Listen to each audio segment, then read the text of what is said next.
Welcome back to Things Go Sideways, the place and space to have honest conversations about what happens when your world gets shaken up in a way that makes it impossible to continue on the same path that you were on.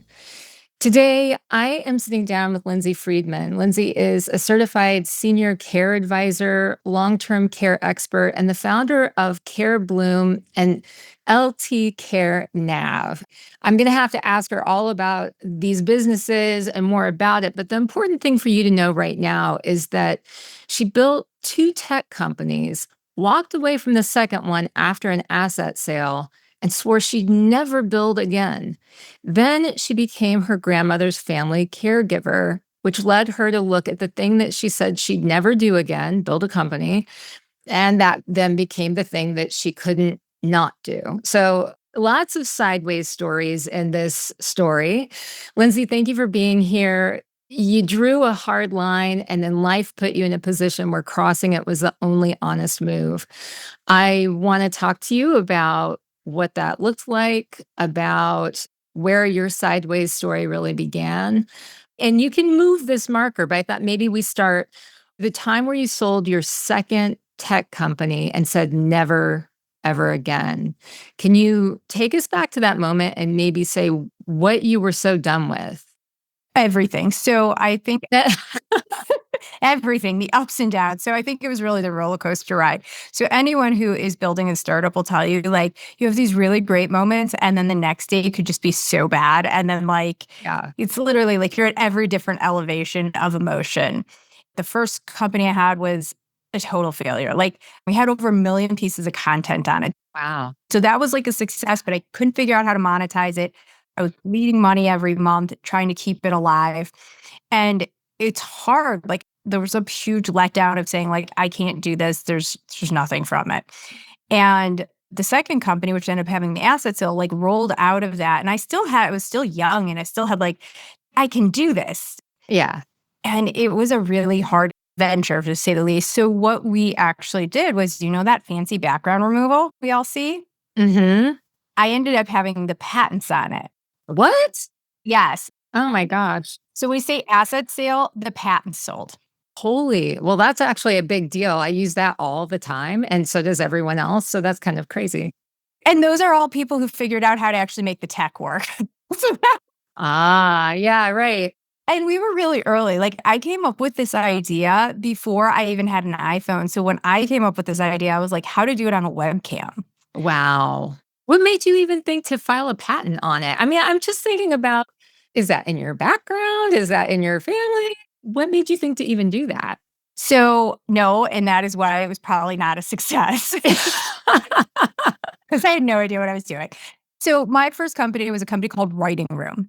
And I was just like fascinated with authors and reading, and I was writing, and I had published several books. So I've had like a completely twisty-turvy career, and I've been a published author. That was my day job. So I was a writer who worked to build a tech company that was called Writing Room to help writers connect. Now, it sounds completely not novel at the time, but I was doing this right when MySpace was a baby. Like, so it wasn't like a thing we did. Yeah. I was Tom's friend. I remember MySpace. Yeah. So I was Tom's friend, and I was like, this would be great. Like, writers need support. We can share our work. And it sounds so silly now, right? Like, in the whole grand scheme of things. But that was the first company. And I was going to author conventions, interviewing authors. And I really enjoyed that. But every time, all my authors would say to me, and they're not my authors, just the people I didn't interview, be like, it'd be really great if you could put the book behind me, like on a green screen. You're like, uh-huh. That's awesome. Do you know how much a green screen costs? And I know anyone listening is like, it's free. Well, it wasn't free back then. It was like between the setup costs and the green screen and the lights, you're looking like $5,000. Oh, yeah. And I was getting the requests so much that I was like, wouldn't it be nice if I could remove the backgrounds and let my authors put their book behind them through technology? And that's where that idea came across. And obviously, it is a useful idea today, but I had people saying to me what's the point? Yeah. And a lot of I don't see the use case. So I started building it and we went down the path. We tried all these different things. And finally, we're like really dabbling really early in what was like machine learning and AI. And there wasn't a lot on it. And we were really playing around with all of these things that we were never able to make work. And we just could never get great quality. I have some really funny videos to watch from like testing from years past. Oh my gosh. It was ups and downs, and I got accepted to like some accelerators, like some big time Silicon Valley things. And that was like a Wow. huge high. To like come out of it and get nothing is a huge low. And I actually started seeing what we see now. We saw it really early on like Musically, is what it was at the time. Yeah. Oh my gosh. Yes. I started seeing these things and I went, yeah, somebody's going to beat me to it. I'm done. We're going to let this one go. And I was like, I'm never doing this again. This was awful. I lost a lot of money. And I had a patent company that acquires patents come out and reach out when we started seeing all of this stuff happening. And I just like out of the blue, they like reached out and they're like, we'd like to buy your patents. And I was like, done. Yeah. You're like, I just want anything for this before somebody just makes it happen anyway. Yeah. I can definitely relate somewhat in a different way, but I think that that has to do so much to your identity because, like, okay, so you have to give me a little bit more background here because who did you imagine you were going to be before you created these things? Like, what path did you think you were on even before? Because you certainly were not imagining that that was going to be something in your future when you're like playing on the playground. You're like, yeah, one day I'm going to be putting out a patent that's going to be for backgrounds and stuff like this and removing the background. No. So I've had weird career paths, and sometimes it's really hard to explain how I got to which point. So when I first got out of high school, I actually went right into being a nursing assistant, and I thought I was going to be a nurse. Okay. That was literally like, I'm going to be a nurse. That's what I'm going to do. And I was doing a program where I could get my bachelor's in business and then go right into this nursing program here in town. And I started my nursing program. And I loved the idea of it. I loved working in memory care. I liked working in hospice, Mm-hmm. but I'm super duper squeamish. And so I was literally like at the end of my nursing, I was doing clinicals. And I remember I was in OB and this mom who's getting an epidural. I was like, oh, I'm getting hot. Like everything about it was like getting real weak in the knees. And the mom, who is now has a needle like this big pointed at her back, Oh my God. looks over at me and she's like, are you okay, honey? And I looked at the professor. I was like, this isn't for me. That was my official, like, I'm done. Not going to do this. I don't even know how I got this far. Wow.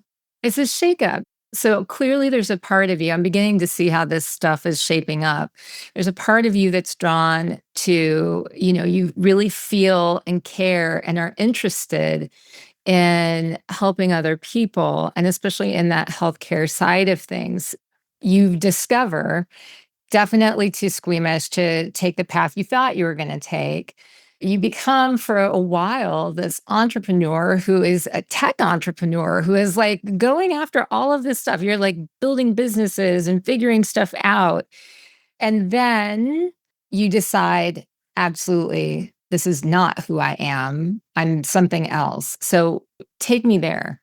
I actually have to even step one before. So when like lots of people like to write. They're like, I'm going to write a book. Well, I wrote a book when I was like 19. And this will actually bring it back. I wrote my grandmother's story. She was a Holocaust survivor. Oh, wow. And she was in Auschwitz. She has a really exceptional story. She was an amazing person.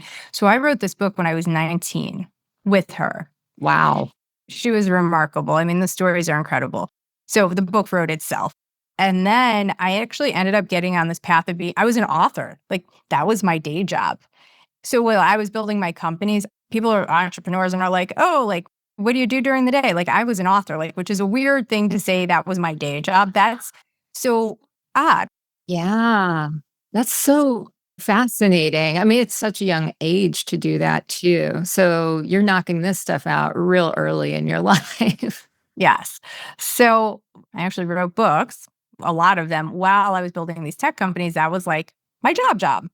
So when I gave up, part of it was like, this is something I'm obviously good at. We'll just write and that'll be what I do. And I'm done the stress of that, of learning. I had learned how to code on my own to build my first project. My dad was like, here, I'll like give you some stuff to start off, but you got to learn how to do it.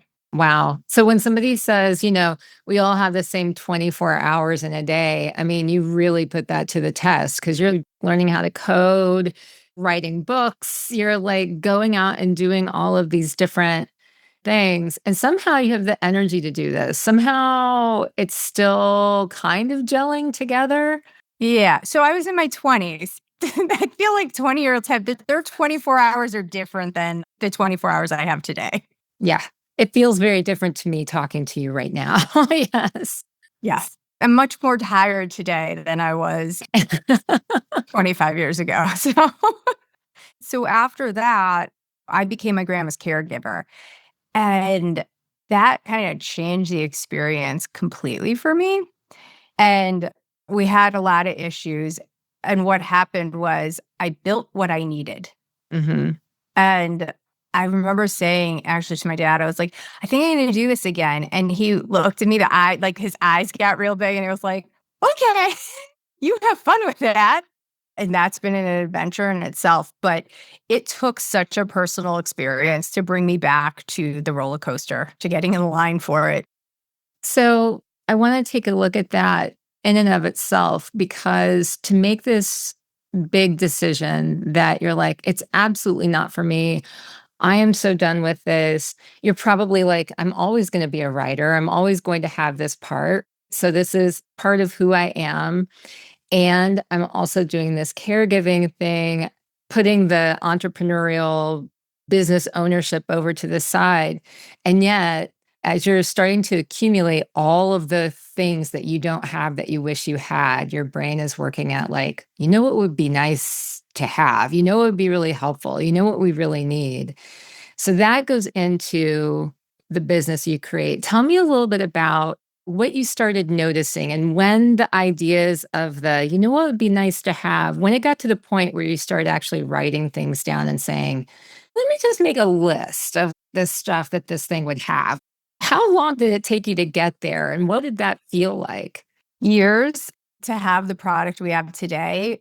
Because one of the things you'll learn, I guess, if you're an entrepreneur is just because you think it's great to have doesn't mean your stakeholders who are going to pay for it are going to think it's great too. The real moment that changed everything was we had home care in at night. So my aunt and I could have nights off. And my grandma would say to me, they're not sleeping in the room with me, which is all we needed. Like if she got up, just helped her to the bathroom. She was unbalanced. And I would say to the home care person, well, she says you're not there. And it was like, she said kind of thing. Yeah. And one night my grandma got up. The woman was sleeping down the hallway. She went to the bathroom. She fell. She broke her femur. And that's catastrophic for somebody in their 90s. Yeah. That was actually the thing that was like, I needed to know. If I would have known that woman wasn't in there and I could have just opened it up and been like, she's not in there. Yeah. Like, go in the room. So that was really how the whole project really started. It was actually a compliance tool for paid caregivers. Interesting. Because if you have good care, wellness outcomes are better. And built a really complex system about improving outcomes, improving care. And with that, found out that we were able to improve compliance. We did testing. We did a lot of R&D. And then people are like, yeah, but the people who would pay for it, like home care, like, we don't really care if our care is always great. Like, that was really the pushback. It's like, really? What's the return on investment? So that's a big thing. Entrepreneurs, ROI seems to be more important than value prop. Wow. Wow. So from there, I was like, okay, so what are other families' experience? What are the other pain points that I saw? Wandering was an issue, making sure my grandma stayed in. We really didn't want her going down to the basement. How do I help that? When we weren't there, did she get out of bed? Like, so all of these behavioral things were the things that are actually important when it comes to like activities of daily living. So I backtracked and started focusing on all of the other needs as the stakeholder being the family member. And that's kind of when it clicked, because as family members, our value proposition is very much, I want to take care of the person I love. And the return on investment is mom or dad will be here longer, or I will have more time to myself, or I can go to the grocery store. So the value propositions got a lot smaller in essence of like what we're trying to obtain in daily life. And so I did have some backtracking to do. So it was also a moment when like I had this beautifully working product and people are like, I don't know if I'll pay for it. There was also like oh, see, maybe I shouldn't have done this. And I feel like that's also, you've got multiple levels of disappointment going on, because while it's disappointing on the business side of it, there's also probably a very human part of you that's like despairing that more people don't care as much about this as you thought. Like, you're like, wait, is this actually true? Do like most people not care as much as or value this as highly as I do? Like, that's a whole other level of disappointment. That is when you learn that care is a business. When it comes to the structural piece of where family caregivers are living, the reason it's so hard to navigate is because this is a business you're walking through, and that all these things that you have to work through is because somebody has found that the things that you need help with cost more money that doesn't return for them. And I feel like that's where we're living a little bit in this space. Yeah. Ouch. That said, you do begin to explore, you do begin to create and look at how you're developing this business, which eventually is leading you to the tech solution that you're creating and created. What's happening with your identity at the same time? What are you discovering about yourself that says, here's what I understand now that I didn't know then when I was shutting everything down before? I think the big thing I learned in this process was that I care more deeply about the problem I'm solving now.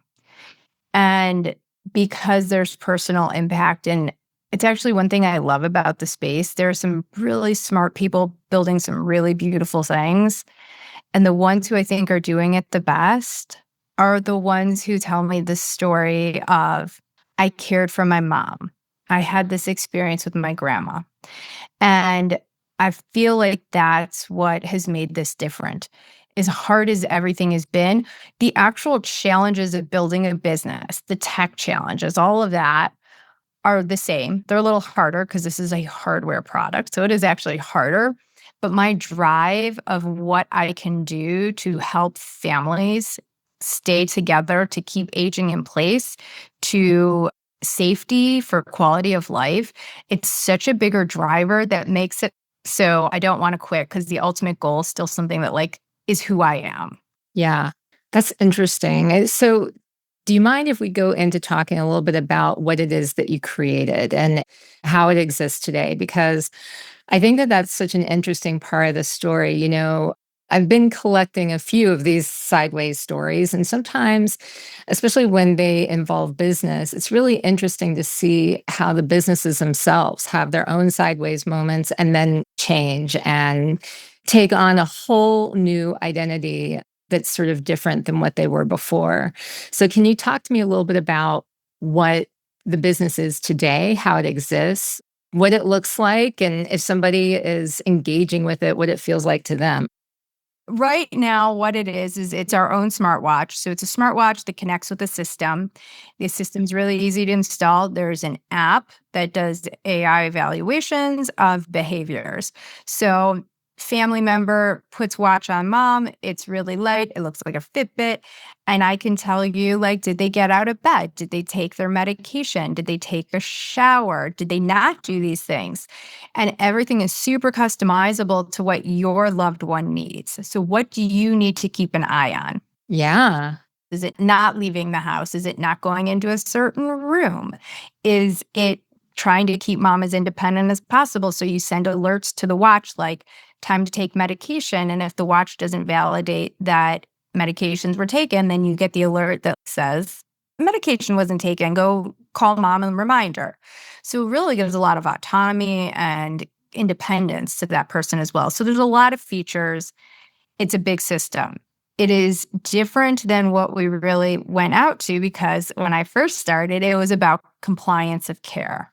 Yeah. And so we finally were doing deep R&D like right before COVID hit. And it was a facility-based system. We were in nursing homes. And it was amazing. We had gotten to the point where we were testing in nursing homes. Like we had been on this long-going test and we were almost done. And then COVID hit. Oh my God. Oh, I know. And it was one of those moments that I was like, I couldn't believe we got there. We had hurdle after hurdle after hurdle to get this product out to get there. And they called and they were like, no, you can't come in. I convinced them to give me my stuff. So I went around collecting stuff in boxes, people like in hazmat suits pushing the stuff out the door to me. oh my gosh. And I took my boxes of really expensive hardware and I went home and I was like, okay. Awful. Like that timing is just, come on. I know. And I was like, well, failed again. Like, and so I went to my team and I was like, I don't know what we're going to do. And we thought about, and I was like, wait a second. Then all this stuff came out about like assisted livings and nursing homes and why you shouldn't have your family there. And Yeah. right, like all that kind of came out during COVID. It was really a really big shift to like age in place. And I was like, okay, what if we meet them there? Now, here's where it got fun is like now we had to like kind of redesign, but it was like cutting back was our big thing. It's like there was really big development to get into a facility wide. So we now started scrapping things that cost a ton of money to build and we put it to the wayside. I was like, okay, we're going to like bring this down. We're going to focus offsite of compliance. We're going to focus on what it costs to be at home. And so that took really until like we were getting through COVID because I couldn't even install them places. But by the time we were at that point, I actually had kits ready to go and was able to like start sending them out to people. Wow. And so that was a big pivot.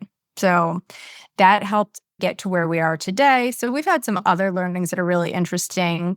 When you look at a lot of products on the market, they're not actually watches. An Apple Watch does different things.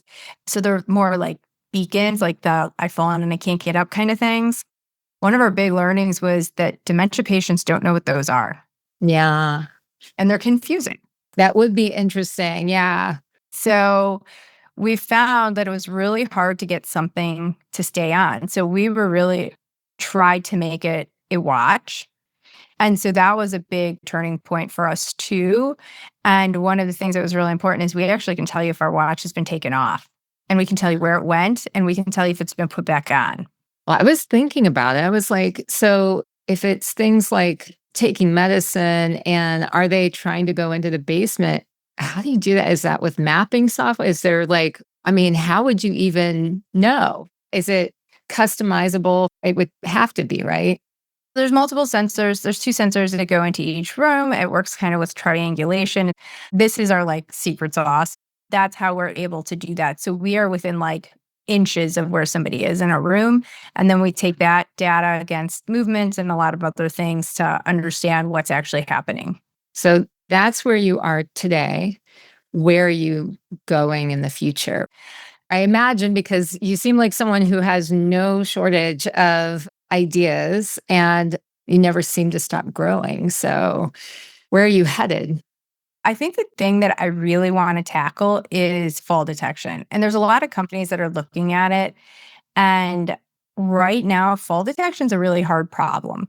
It's much harder than you think. That's why like there's a lot of button pushing, calling out. There's a lot of like audio kind of things in a room. But what happens if there's no sound, right? So really working on that is a big push for us. We tried to do it early on. It was a super interesting testing situation. We had it in the watch. We actually pulled it out because we were having too many false positives. To catch every fall that was actually there, we were actually triggering too many falls, which happens in a lot of devices right now. And I think there's like alert exhaustion that helps if you keep seeing false alerts. Like it's the watch that cried wolf, I guess, at some point. Yeah. But that was really fun to test. We actually started stacking up mattresses. Like there was a bunch of us that would do these fall tests and we'd be like, okay, fall over because your height and your weight matter. It was a definite experience of testing that. But eventually at some point, I really would like to get back there of some kind of really great fall detection, but even more importantly, some kind of like prediction of falls. What behaviors actually happen before the fall that we can see, that we can start to understand. So instead of like, hey, I detected there's a fall, it's, hey, a fall's coming up. Let's change whatever happened. So that's our big move is I really want to start to see what that looks like because preventing the fall will be more important than detecting the fall. So in every sideways story, there is a moment where you hit an impasse and you know that it's not a choice. Things will not stay the same moving forward. You've reached this point. For you, when you reached the point that you knew, okay, I am absolutely not going to continue on the path of, and we'll say, like, I want to go back to the being the business owner, entrepreneur. I'm letting this go. Did you go back and forth? Did you have an idea? I mean, the caregiving was there. You knew that you had this writing part. Did you immediately think, I'm just going to be absorbed by this other part? Or was there part of you looking around saying, who am I right now? I think I still look around and go, who am I right now? Yeah, fair. Yeah. Especially since like I've worn a lot of hats and a lot of the hats fit well. Yeah. They feel like, okay, I can do this.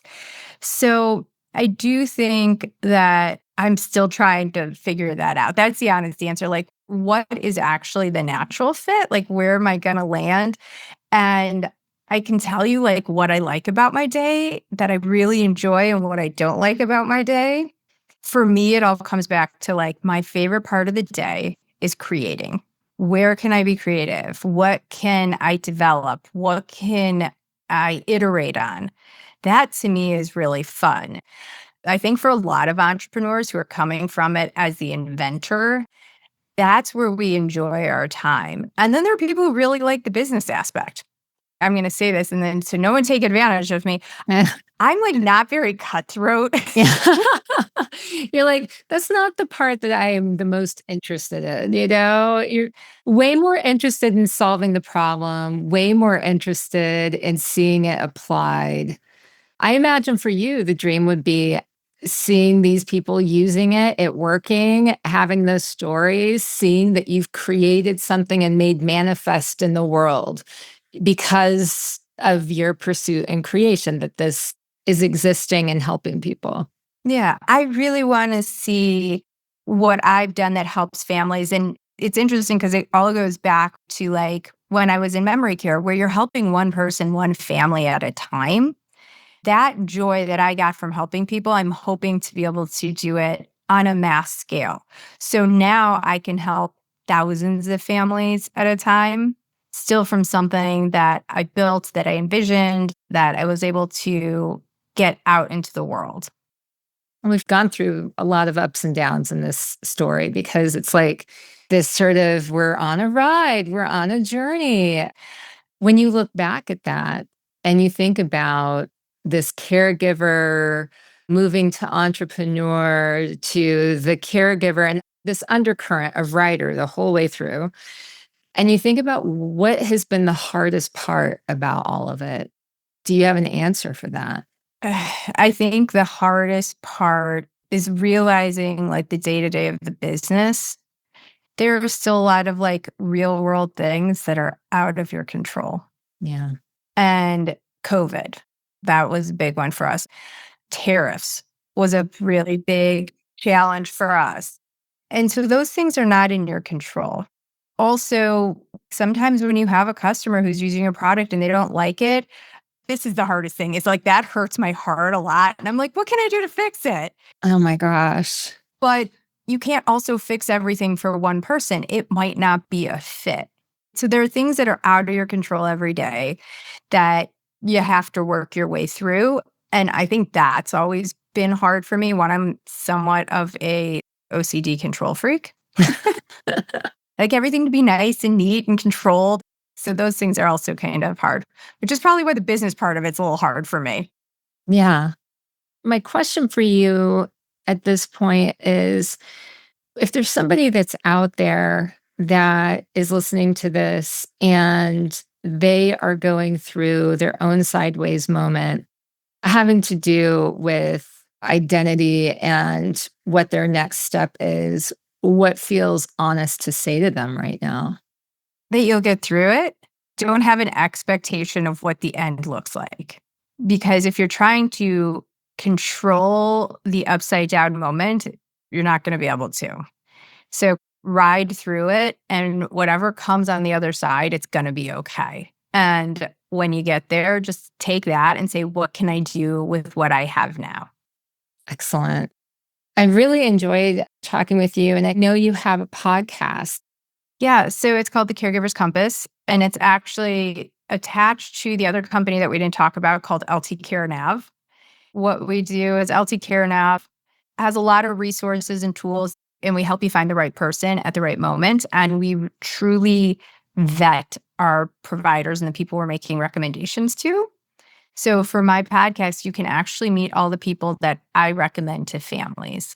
Wow. Yeah. So it's really about vetted providers. Get to know them, because a lot of these companies right now are kind of our lead generation. They just kind of push your name to lots of people. And I want to change that, because it's one of the things I saw for families was super overwhelming, is how can we streamline this? How we can make it really efficient? So my podcast is all about the people that I think are perfect to help your family. I love that. At this point, I would push everyone to go and connect with you, to check out the links in the show notes, and to make sure that they check out your podcast. There's one thing that I didn't ask you about, and a lot of the times when I'm talking with people, I like to include a question about trust. And I think that whenever we're going through times of uncertainty and times of change, our trust in ourselves is challenged, along with the trust of everything else. But it's this question of, how did I let this happen? How did I not see? And these questions about, can I even trust myself in this moment?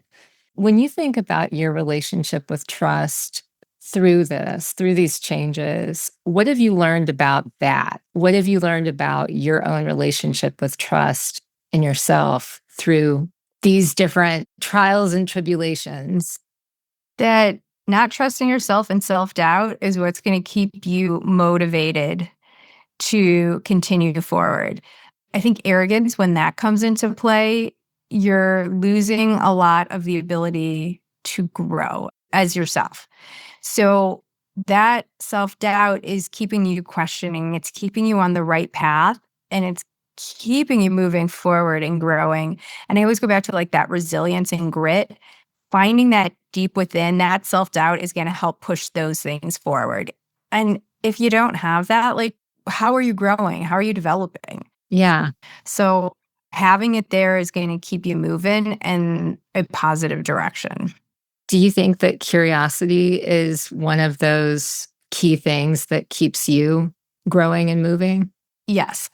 I have a lot of self-doubt. There's a lot of days I'm like, oh, okay, wonder if I did that right. But I think the ability to say like, okay, we're going to see what I did. I'm going to see how it comes out tomorrow. And if it didn't work out tomorrow, I wonder how it'll work out the next day if I pull a different lever. That's so good. Oh my gosh. Okay. So when you think about yourself as a business owner and entrepreneur now, what's changed today from how you thought of yourself as a business owner or entrepreneur before?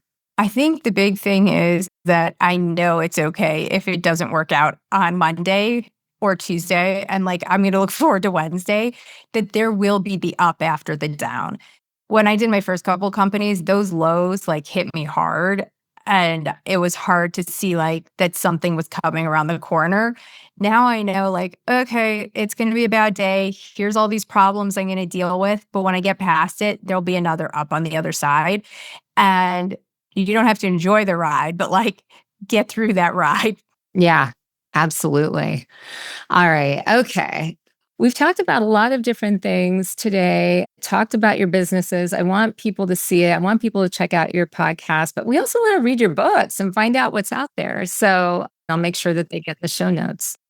ltcarenav.com/podcast. So we're actually giving away a book I wrote last year. Oh, okay. About care planning and 25% off Care Bloom. I love it. Lindsay, thank you. I am thrilled that we had the chance to get to know each other better today. And I hope that everyone gets a lot out of what you shared, both about identity and business, and then not getting so stuck on our idea of self that we don't allow our identity to shift and grow when we're ready for it. I think a lot of us are carrying things that are cracking open and needing to grow. And maybe it's a role we didn't choose. Maybe it's a problem we can't stop seeing. Maybe it's a version of ourselves that we thought was done and over with. And yet here we are. But for all of that, I think that we should be honest with ourselves, be able to look at what the truth is today and keep growing. So with that, I want to encourage everyone to do that. Keep growing, keep finding a reason to continue on, and we will see you next time.